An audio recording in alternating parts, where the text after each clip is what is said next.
Nathalie Sportmeyer. Bonsoir. Vous êtes vice-présidente de l'Eurométropole de Metz en charge des équipements sportifs.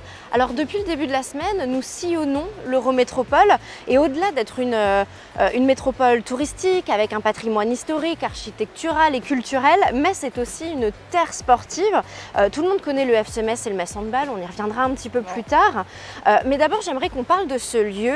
Nous sommes au bassin de la Pucelle, un site au sein duquel les clubs de kayak s'entraînent. C'est un sport auquel on ne penserait pas forcément quand on pense à l'Eurométropole de Metz. Écoutez, je suis ravie d'être au bassin de la Pucelle pour cette interview. Effectivement, les championnats de France se sont déroulés fin juillet, donc en présence de Tony Estanguet. Et également donc, du fils de Tony Estanguet qui a participé aussi. Et j'étais donc présente pour la remise de médaille de la nouvelle discipline, donc le slalom extrême, qui a eu lieu donc sur ce bassin de la Pucelle et qui est effectivement une activité très exceptionnelle et sensationnelle. Pour l'Eurométropole de Metz, accueillir un championnat de France de kayak, c'est quand même pas rien, ça demande beaucoup d'organisation. Le succès était au rendez-vous? Alors oui, c'est vrai que là, on a vraiment donc sur ce lieu où il y avait effectivement beaucoup de monde. Chaque jour, les spectateurs venaient voir cette discipline avec un rayonnement pour la ville de Metz et bien entendu pour l'Eurométropole. Alors comme on le disait en introduction, la ville de Metz et son Eurométropole sont évidemment connus pour le club de football et le club de handball, le FC Metz et Metz Handball, des clubs dont l'Eurométropole est partenaire. C'est important pour la métropole de faire rayonner, de rayonner à travers ses sportifs. Ah oui, donc effectivement, donc le FC Metz, donc on est partenaire maillot du FC Metz. Tous les Messins et l'Eurométropole donc ont à cœur au niveau du club sportif du FC Metz, avec on l'espère une remontée très rapidement en Ligue 1. Donc on a une présence effectivement à tous les matchs et on est tous supporters du FC Metz. Au niveau du hand, donc on est également partenaire maillot des filles du handball, avec une présence à chaque match. Et on est fiers de nos footballeurs et on est fiers de nos handballeuses.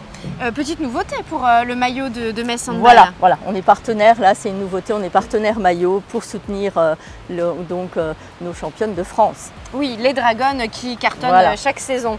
Metz devrait continuer à faire parler d'elle à travers un événement international, les Jeux Olympiques de Paris 2024. Forcément, l'Eurométropole sera impliqué dans cet événement. Voilà, donc l'Eurométropole s'implique au niveau des Jeux Olympiques, donc à travers effectivement la ville qui met à disposition plusieurs centres de préparation, donc notamment aux arènes, au plan d'eau, au complexe Saint-Symphorien, la ville de Moulins-les-Metz également, donc au niveau du tennis table paralympique, avec un rayonnement pour l'Eurométropole, une nouveauté. Donc l'Eurométropole fait partie de la commission Paris 2024 de l'ANDES, donc l'Agence nationale des élus au sport, pour pouvoir participer au rayonnement de la métropole et bien entendu au rayonnement des JO. Et une nouveauté également, mais que je vous dévoilerai tout à l'heure, sur le marathon. Ah, un petit peu de suspense. Mais avant de parler du marathon, j'aimerais qu'on parle d'un événement qui est un tout petit peu plus proche en termes de temporalité. C'est le Moselle Open, un tournoi qui est bien installé en Moselle depuis maintenant près de 20 ans avec des grosses têtes d'affiche chaque saison. Et cette année encore, il y aura de grands joueurs de tennis. Alors oui, on a participé à la soirée de lancement et donc l'Eurométropole est également partenaire de l'Open de Moselle avec une visibilité internationale et cette année le numéro 1 en tête d'affiche. Donc je pense que là, ça se déroule du 18 au 25 septembre sur lequel l'Eurométropole sera présente au quotidien avec une visibilité, une attractivité pour l'Eurométropole et pour mettre en avant donc, le sport au niveau de l'Eurométropole. Effectivement, ça va être un événement de grande envergure.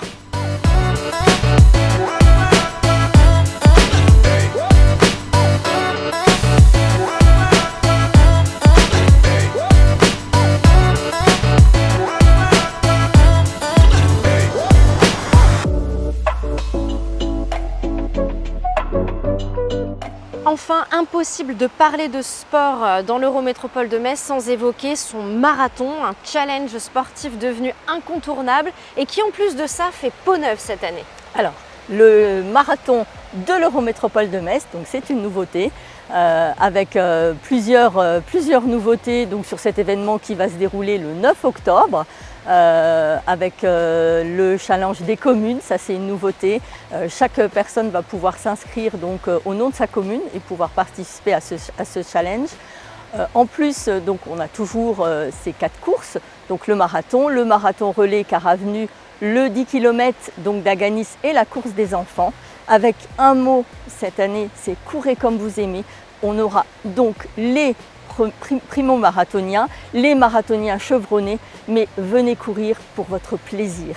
Donc ça c'est vraiment le mot cette année pour pouvoir que tout le monde puisse participer à cette belle course, à cette belle fête sportive sur laquelle on attend un maximum de monde, avec cette année également la possibilité sur le marathon de l'Eurométropole de Metz, on va pouvoir participer grâce à l'inscription au marathon et à la course des 10 km au tirage au sort pour pouvoir gagner donc des dossards pour le marathon pour tous des JO 2024. Donc sur le marathon et sur le 10 km, la personne qui va s'inscrire aura un flash code pour pouvoir participer au tirage au sort, pour pouvoir courir sur le marathon pour tous, sur le tracé du marathon des JO 2024. D'accord, donc ça ne se fera pas à Metz celui-ci. Ça se fera à Paris, sur le parcours du marathon des JO 2024. Voilà, donc ceux qui viennent faire le marathon à l'Eurométropole de Metz auront peut-être la chance de faire le même parcours que les athlètes olympiques. Voilà. Oh, c'est quand même une sacrée chance. Ça c'est une nouveauté et on l'annonce là dans la revue de l'Eurométropole qui va sortir là très prochainement. Donc en plus on a l'exclusivité, voilà. On est ravis de savoir cette petite nouveauté qui va rajouter encore un petit peu de piquant à ce challenge qui est déjà pour les sportifs chevronnés. Hein. Tout à fait. Alors vous êtes vice-présidente de l'Eurométropole en charge des équipements sportifs. On va peut-être quand même en toucher un mot puisque là aussi il y a des nouveautés au niveau des équipements de l'Eurométropole. Alors sur les équipements sportifs, donc l'Eurométropole a son premier équipement sportif qui est le complexe sportif de Jury où on met à disposition auprès de plusieurs associations tout au long de l'année avec également des animations estivales.